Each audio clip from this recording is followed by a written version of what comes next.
Soon the earth will rumble under the heels of the angry mobs. I wrote that on the back cover of my second book, knowing that this would happen. It would be as a result of inflation. And that's exactly what we're seeing today. You came here for the truth, so let me unveil that for you. If you are looking for sugar-coated information, if you are looking for somebody who's going to completely ignore what's actually going on to feed you what you want, to get the views, to get the clicks, to get the subs, you're on the wrong channel. I want to show you what's actually happening. It's here and now. This example is just one, but it's going on everywhere. And it all depends on people's disposable income. And once they have nothing left, they lose it all. Here, I'm showing you what's happening inside Germany. This is one of the richest countries in the world.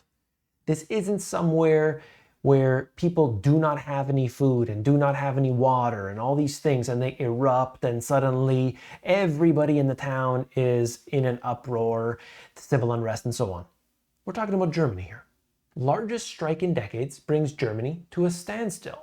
Airports and buses and train stations across Germany were at a standstill on Monday morning, causing disruption for millions at the start of the working week, one of the largest walkouts in decades as Europe's biggest economy reels from inflation. And so what are they dealing with? The same thing that France is dealing with right now. The same thing other countries have seen before. It's that stuff is too expensive. They can't make it through. In the example of France, okay, they want to extend how the working age, they're making pension reforms, all these things. But what does it mean? People do not have enough, and so they riot. They get out on the streets. They protest. They do strikes. Whatever the case is, you want to break it down, what are we dealing with? We're dealing with people who simply do not have enough. That's the way it goes. Why not though? Why doesn't the currency buy more food? What about energy? What about all these things? I'm going to show you in this video exactly what's going on here and now in this little piece that I can show you within the 10 minutes. If you look at it, Germany mega strike, public transport network halted, overpay. People want more money. But why do they want more money? It's not just because, it's great to have more so that you can have the abundance. It's not about that. It's that stuff became way too much. Energy prices, food prices, everything is up. And so you see what happens. They're causing a disruption on purpose. They want to make their point, and here they are. Petrol and food prices have risen. I'm feeling it in my wallet. That's literally the quote. Okay, so when I say these things, I'm showing you exactly what people are feeling right here and now. Europe's era of agitation heralds more clashes on spoils of work. Seasons of strikes and protests center on labor entitlements. Confrontation is a concerted backlash to a waning share of labor. And like I said, there's a lot. In this case here, they're saying from London to Berlin to Paris, a new era of agitation over the spoils of capitalism is revealing itself in piles of uncollected garbage, shuttered transit systems, and mass protests. And, they're using these words. I'm just quoting what they're saying. But ultimately, what we can notice is that for a lot of people, they are feeling this at a time in which we're supposedly being told that everything's going to be a-okay. You just have to wait. You just have to wait. You just have to wait. And meanwhile, people are drowning. They're up to their chin. They are drowning in all the debt and in the fact that they've got way too much, or I should say in this case, not enough of what they need and way too much of what they don't. So the way I look at this, the central banks and of course, the policymakers, the lawmakers, they're responsible for this, but they do it on purpose. That's where the difficulty lies. It's in trying to explain that to people. They don't get it. They're saying, hey, we're going to deal with inflation. We're going to help people by sending stimulus checks out. But what they don't get is all of this is done to impoverish the many at the expense of the few. The way I've seen it all throughout is that most people absolutely cannot get what they need. And that's because whenever they're able to get higher wages, as we saw through 2020, inflation was also super high, so it canceled it out. That's just an example with Germany. This is the real earnings year over year. And essentially, since 2020, it's been down. It's been in the negative because of inflation. And that pressure has not been put on not just Germans, it's everywhere. It's everywhere and for different reasons. Okay, a lot of this for the energy prices has been a result of saying, hey, Russia, we're not going to buy any of your natural gas anymore. We're not going to buy this because of what you're doing with Ukraine. We stand with Ukraine. And so we are cutting off that resource. And guess what?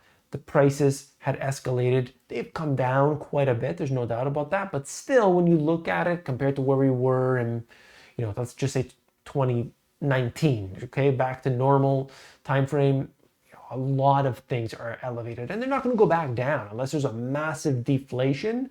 We're not going to see the prices going back down to those levels. So what does that mean? Your lifestyle, your cost of living 2019 will be nothing like we have, even if inflation does come down and they're able to do this for a while. You're going to have to pay more than what you did. So don't think that that's going to happen again. You got to prepare accordingly. That's why I talk about the pillars of prosperity. You can see US inflation rate rises again. So it was coming down there for a little bit, but now 10.4%. Inflation hits the English breakfast hard. So they're just breaking this down into the different items, showing you that they've increased on average 22.4%. Quite excessive when you see it like that. I mean, how do people keep up with that? And that's just a year over year increase. My goodness. The next part of this, we get into what's going on a deeper level. Stick with me here. Good morning from Germany, where the yield curve is again inverting more sharply, with the 2-year bond yields rising much more than the 10-year yields today as banking stress eases somewhat. Okay, this is going on everywhere, by the way. They're not so worried about Credit Suisse. They're not so worried about Deutsche Bank. That's kind of going away into the sidelines as the news media likely not able to cover any stories related to it. And so, for the most part, dissipating. As a true recession barometer, the significance of this is limited, as he says here. But what needs to be said is that in general, they have moved in this direction where the yield curve begins to invert and then comes back the other direction. That is a signal for recession. But you don't see those things pop up necessarily, in the media where people, oh, it's a recession. You don't get that. Okay. But the point here is that we can see it in the numbers. When people are paying 22% year over year for something they can't get away from, like their food prices, that is a signal that we are in a recession. You can't get away from that because such a large percentage of the population relies on the basics to, with their income, relies on their income for the basics. They can't get around that. It's just not going to happen. Russia says crop titan Cargill will stop exporting its grain. Ministry doesn't see the move impacting overall Russian shipments. Cargill decision to take effect in the coming crop year. And so, again, this is more on top of it all. When I look at this, I understand what they're trying to do. They're saying we want to punish Russia. That's kind of the goal. However, I think in the end, what's happening here is Russia saying, okay, Europe's not buying my oil anymore. I'm going to just send it over to India. Oh, they're not buying my oil anymore. I'm going to send it to China. They're just finding alternate partners, and they're doing so in Asia. Whereas people of Europe, like the people of Europe, are paying a higher price for their energy and food. That's what's happening. That's what's going on. And I think in the end, what we should have learned from all of this, the lesson is don't have just one major partner. Have more than one partner. That's okay. I'm sure they won't be offended. That's just the way it should be. But this is where we are. Putin pushes Russian oil exports to a record high. So despite everything that's happened, despite all the sanctions, still exports at a record high. Britain to get floating gas terminals in energy security boost, terminals to bolster UK's capacity to import from around the world. So they don't want to have what happened a little while ago. They didn't have the capacity. As a result, everybody had to pay more, disruptions and so on. They don't want that to happen. That's a good thing. We want this. We want more supply. We want more storage. We want more of that. That's good. Everywhere you are, right? And so what we can think from this, is that there looks to be more turmoil ahead.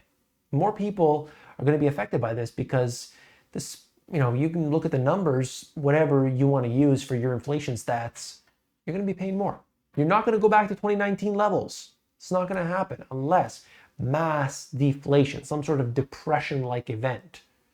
If that doesn't happen and we go the other direction, what's going to happen to your food prices and so on. It's going to be devastating.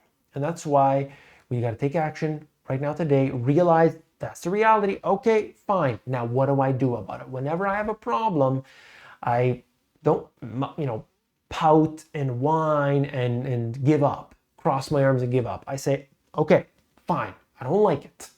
What am I going to do about it? What am I going to do? And then I just brainstorm different ideas. Okay, I can do that. Sure. Okay, I can do that. Well, maybe I'll do that. I think of all these things and I write them down. Okay. And then I think to myself, okay, what are the things I can do right now? What's going to make that biggest change? And just taking that first leap forward, one little step forward towards it, all the stress, all that most of it goes away. As soon as you take one step forward, that's what you got to do. I hope you appreciate this. If you did, hit subscribe on the channel and I'll see you tomorrow. Take care.